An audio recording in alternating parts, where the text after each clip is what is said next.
So, imagine going back to your hometown after being away for like a decade. Oh, yeah, that is always a trip. Right. And at first glance, everything looks exactly how you left it.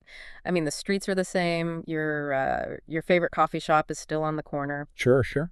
But then you start walking around and you realize there are these entirely new, like hidden neighborhoods you never even knew existed. Wow. Yeah. And the deeper you go into those neighborhoods, you realize there are these incredibly dark secrets lurking just, under the surface of this place you thought you understood perfectly. You know that feeling of familiar terrain giving way to something much more complex and unsettling?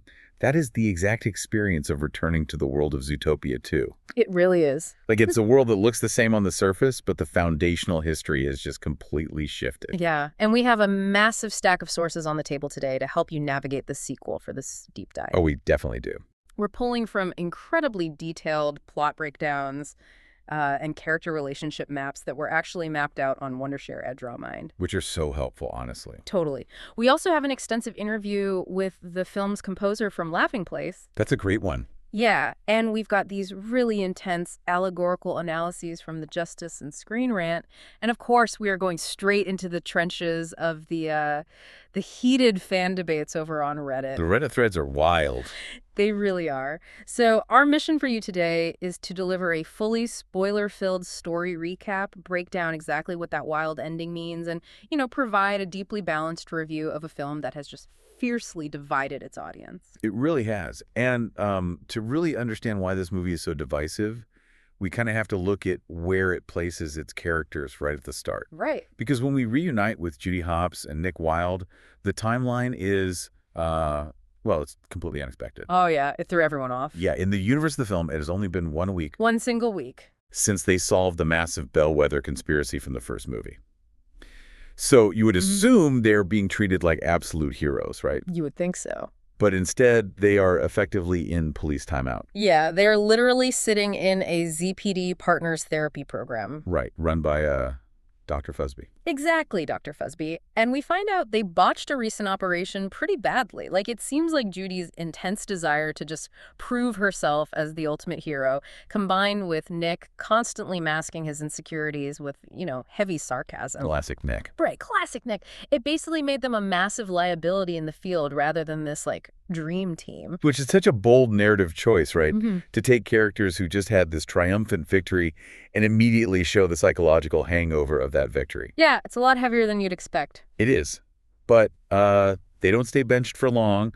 The plot really kicks into gear when they manage to score an invite to the Zootennial Gala. Oh, the gala scene is incredible. It's so good. And that is where we were introduced to Gary the Snake. Yes. Gary is this vibrant, electric blue, Sunda Island pit viper. Voiced by Ke Huy Quan, which is amazing casting. Such perfect casting. And Gary, he isn't there to just mingle and eat hors d'oeuvres. He casually steals this highly sensitive, ancient-looking journal right out from under the nose of the Lynxley family. And the Lynxleys are essentially the founding royalty of Zootopia. Exactly. So that theft, it triggers a massive citywide manhunt. But the sources we reviewed quickly point out that Gary is not actually a villain. Wait, really? No, he's the victim of a huge generational cover-up. Because that journal he swallows and escapes with. Right, he literally swallows it. Yeah, it contains undeniable proof regarding the city's infrastructure.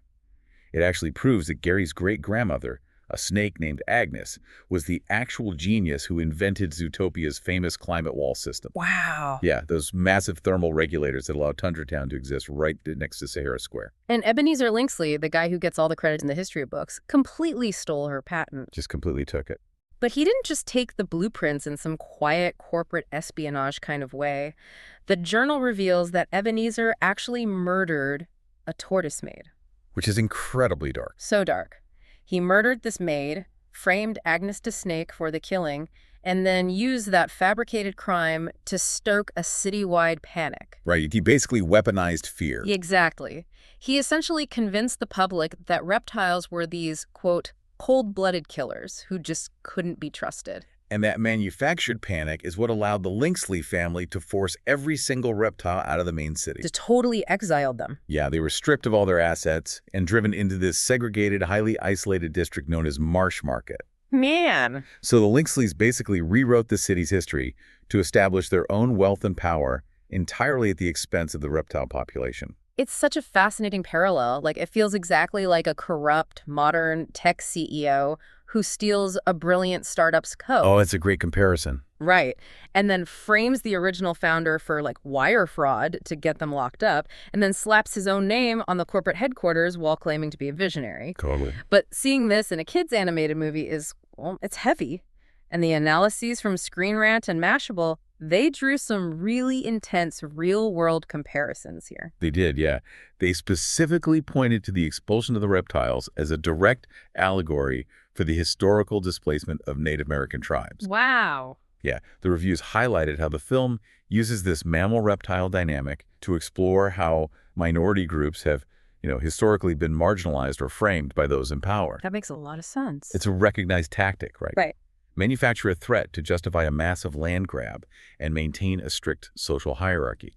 And just to be clear, we are simply relaying the historical through lines that these sociopolitical critics identified in their reviews. Absolutely. We're just looking at the sources. Exactly. But it shows a deliberate ambition by the filmmakers to tackle the architecture of systemic inequality. Yeah, and that ambition really crystallizes when we meet the twist villain, Paubert Lynxley. Oh, Paubert. Paubert is this young lynx, and when Judy, Nick, and Gary first cross paths with him, he plays the fool perfectly. He really does. He acts like this clumsy, overly eager ally, like he helps them navigate the city, seemingly appalled by his family's legacy.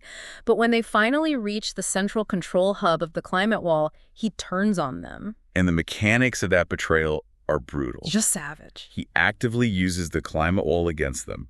He drops the temperature to leave Gary, who is a cold-blooded snake, to literally freeze to death. Right. And then he injects Judy with a stolen vial of antivenom. Which is such an insidious detail when you think about it. How so? Well, antivenom is designed to neutralize snake venom, right? But injecting a massive dose of those specific antibodies into a small, non-venomous mammal like a rabbit... Oh, right, because she doesn't have venom. Exactly. It causes this severe, life-threatening physical reaction, so it's this incredibly calculated move to take her out of the equation. But, what really struck me wasn't just the betrayal itself, it was why he did it.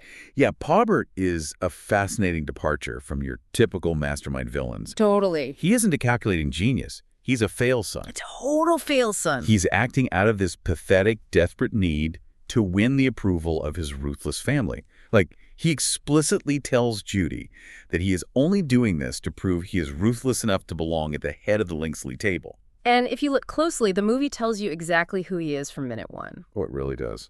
The Justice Review caught this brilliant piece of foreshadowing. Very early in the film, Judy accidentally causes some property damage and wrecks a giant commemorative statue of Ebenezer Lynxley. I love that scene. Yeah, and Paubert happens to be standing right there, introduces himself, and says, I am a Lynxley, or, I'm trying to be. It's just incredibly efficient writing. That one casual line telegraphs his entire psychological deficit. Like, he doesn't want to dismantle the corrupt system his family built. He just wants his turn to run it. Which is so chilling. And, this psychological angle brings up something that's really prevalent throughout the entire script. And I'm curious how you think it lands. Okay, what is it? The dialogue in this movie is heavily saturated with therapy jargon. Oh, yeah. Heavy is an understatement. Right, like Dr. Fuzzby openly diagnoses Nick's coping mechanisms and his avoidant attachment. Judy literally has a monologue where she admits to suffering from a bunny hero complex. Yeah, they say the quiet parts out loud a lot. Exactly. So here's where it gets really interesting. Does dropping heavy clinical terminology into the script actually help younger viewers process emotions, or is it just a shortcut? That's the big question. Because watching it, it felt a bit like the writers were just giving us the clinical definition of the character's flaws instead of letting us discover them through their actions, You're definitely not alone in that observation. And it sparked a really significant debate among the critics we looked at. Yeah. The Justice Review specifically argued that throwing around phrases like coping mechanisms as punchlines actually risks making audiences numb to genuine mental health discussions. Oh, wow, that makes sense. They felt It trivializes the very real work of therapy by turning it into just a quirky character trait. Right. It feels a bit like they're just checking boxes for an older audience who, like, speaks fluent internet therapy. Exactly. Yeah. And if we compare it to a film like Inside Out 2, which was widely praised for its depiction of mental health. Oh, Inside Out 2 did it perfectly. Right, because that movie succeeded because it showed anxiety. It visualized the physical sensation of a panic attack and demonstrated the mechanics of mindful breathing. Right. It was visual storytelling. Yeah, it didn't rely on characters standing around defining their clinical diagnoses to one another. Zootopia 2 leans heavily on the vocabulary of modern psychology rather than the visualization of it, Gotcha. which left some reviewers feeling the emotional beats were just a bit unearned. That distinction makes total sense. But where the movie might tell rather than show with its psychology, I feel like it absolutely excels at showing the history of the city through its physical environment. Oh, 100%. Because that desperation for control and status that drives Pauper, it doesn't just dictate his actions, it actually dictates the physical shape of Zootopia itself. Yeah, this is where the world building gets truly impressive.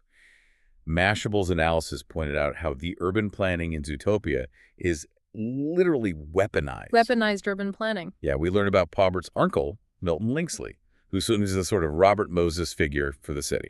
Okay, so for context for you listening, Robert Moses was a real-world urban planner in New York. Right. And he became notorious for building infrastructure, like unusually low bridges over parkways that intentionally prevented public buses from reaching certain beaches. Just built inequality right into the roads. Exactly. Effectively isolating poorer, often minority communities who relied on public transit. Precisely. And in Zootopia, Milton Lynxley uses those exact same discriminatory tactics.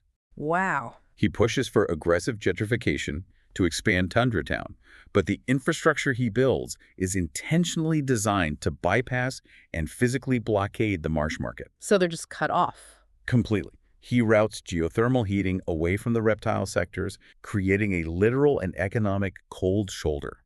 The inequality isn't just an attitude, it is literally poured into the concrete of the city. It adds such a heavy layer of realism to an animated metropolis, and the animators clearly had a field day filling this complex, broken city with these, like, subtle details. Oh, the Easter eggs are everywhere. They are. Like, we get to see Flash Slothmore, the guy from the DMV in the first movie. I love that part. Right, he's secretly running a high-speed underground intelligence hub. The irony is perfect. And Mr. Big, the tiny shrew, is operating as this protective pink godfather, keeping the isolated communities afloat.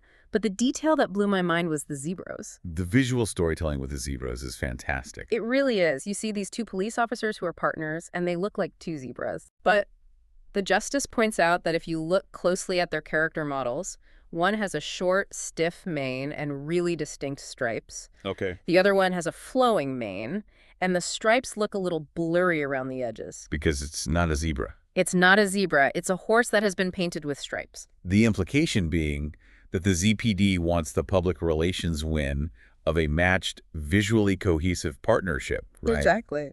And the horse felt the pressure to assimilate and disguise its true species just to fit into the expected mold. It's a tragic, subtle nod to the pressure of conforming to societal expectations. Yeah, and to match a city with that many overlapping cultures, secrets, and visual layers, the music has to do some incredibly heavy lifting. It really does. And composer Michael Giacchino just completely threw out the rule book for this score. It really did. The Laughing Place interview with Giacchino details a recording process that he himself described as insane. I can imagine. Normally, you record different sections of the orchestra separately so you have perfect control over the sound, right? Right, standard Hollywood procedure. Giacchino refused. He put an 85-piece live orchestra in a single room and had them play together to capture the spontaneous, slightly messy energy of a crowded city. And the instruments he chose to put in that room are wild. Totally wild. Yeah. He brought in a flapamba, which is this rare wooden marimba-like instrument that has a distinct buzzing, rattling resonance to it. Okay. He had a homemade brass gong his kids built just lying around the house. No way. Yeah. He layered in bluegrass banjos and even incorporated guttural heavy metal vocals. Listening to the soundtrack, is an experience. Like, it's chaotic. You'll be in the middle of a smooth 70s cop show groove, Yep. and suddenly it swerves into a French bistro accordion, and then you get hit with heavy metal screaming. It's a lot. It is, but somehow it perfectly encapsulates the feeling of driving a roller coaster while rapidly changing car radio stations, you know? That is a perfect analogy. It's just the sound of overlapping, colliding cultures. The score certainly matches the frantic pacing of the film. But this is where we have to pivot and look at the broader reception. Right, the backlash. Because that frantic pacing is exactly what ignited a massive backlash among the fan base. The Reddit threads for this movie were intense. Very intense. A massive chunk of the vocal fan base felt deeply alienated by the tone. Like, the common critique was that the first Zootopia succeeded because it was essentially a slow burn film noir mystery. It took its time. It did. And fans argued that Zootopia 2 completely abandoned that pacing for a non-stop string of high-speed chases and action sequences. It never slows down to let the audience or the characters actually breathe. And that lack of breathing room compounded the biggest complaint online, which was the perceived character assassination of Judy Hopps. Oh, this is the major sticking point. Yeah, fans were pulling direct quotes and scenes to argue that Judy completely regressed. Yeah, one highly upvoted comment pointed out that Judy acts like a toxic partner for the first half of the film. She really kind of does. Right. She's bossy, she ignores Nick's advice, and she constantly places him in physical danger just to stroke her own ego and prove she's a super cop. And the fans were furious because the movie never really holds her accountable for how poorly she treats him. Critics also noticed this sense of regression, pointing out that the film actively rehashes motifs from the first movie. Like what? Well, for instance, there's another sad TV dinner scene for Judy that perfectly mirrors her early loneliness in the first film. Oh, right. And viewers felt this completely undermined the timeline. Like, if they just solved a massive conspiracy together a week ago, why are we reverting to the exact same visual cues of isolation? It made the character growth feel entirely static. Which brings us to the most debated aspect of their dynamic. The romance or, well, the lack thereof. The will they, won't they? Exactly. The film leans heavily into shipping tropes without ever officially crossing the line. Like, they are in partners therapy, which looks and sounds exactly like couples counseling. Very intentionally so. Right. During one sequence, they have to go undercover and pretend to have a baby to infiltrate a building. We even see Nick subconsciously adopting Judy's specific ear twitches and mannerisms. It is a highly deliberate strategy by the studio. They are blurring the line between a deeply bonded platonic partnership and a romantic relationship. Yeah, it's ship baiting. They put the characters into domestic role-play situations, like the undercover baby sting, which gives the audience the visual of them as a family, but maintains the plausible deniability that it was, quote, just for a case. And that leaves you looking at this dynamic and wondering what the actual intent is. Is this a brilliant, mature character evolution of two characters whose lives have become inextricably linked? Yeah. Or is it manipulative writing? Are the creators just dangling romantic bait in front of online shippers to generate social media buzz while carefully avoiding the commitment of actually writing an interspecies romance? It's a tightrope walk. It really is. And for a lot of fans, it felt like a cynical marketing tactic rather than genuine storytelling. It's a critique that really highlights the tension between fan expectations and franchise management. But despite the debates over their relationship status, their bond is what ultimately resolves the massive conspiracy. Yeah, let's talk about that ending. At the climax at the climate wall, things are dire. Very dire. Judy is suffering a severe reaction to the antivenom. Gary the snake is freezing to death, and Paubert has the remaining stolen antivenom vials. Right, and Nick arrives and manages to snatch the vials. Exactly. He has a split second to make a choice. He could easily use it to secure Judy's safety. Which would be his instinct. Right. But instead, he tosses it to Gary. It is the ultimate demonstration of trust. Gary uses the vial not for himself, but to stabilize Judy. And together, the three of them outmaneuver Paubert and capture him. With Paubert in custody and the original journal recovered, the trio presents the evidence to the city government. The fallout is massive. The Lynxley family's century of crimes is exposed to the public. Yeah, Agnes the Snake is posthumously given her rightful place in history as the inventor of the climate wall. That was a great moment. And Gary's family, along with the entire displaced reptile population of Marsh Market, are officially welcomed back into the greater society of Zootopia. It's a resolution that reinforces the film's core thematic argument, right? True community equality is impossible until you are willing to drag uncomfortable historical truths out into the light and dismantle the physical and societal walls built on those lies. Perfectly said. It really is a powerful resolution to a very dense movie. But of course, the studio couldn't just let the credits roll without dropping a massive hint for the future. Oh, the post-credit scene. The post-credit scene, it's short, but it completely changes the landscape. So we see Judy sitting at her desk, and she plays a voice memo from Nick. And the memo is simple. He just says, "Love you, partner." And as she listens, Don't forget to like and subscribe. We drop new episodes every Monday and Thursday.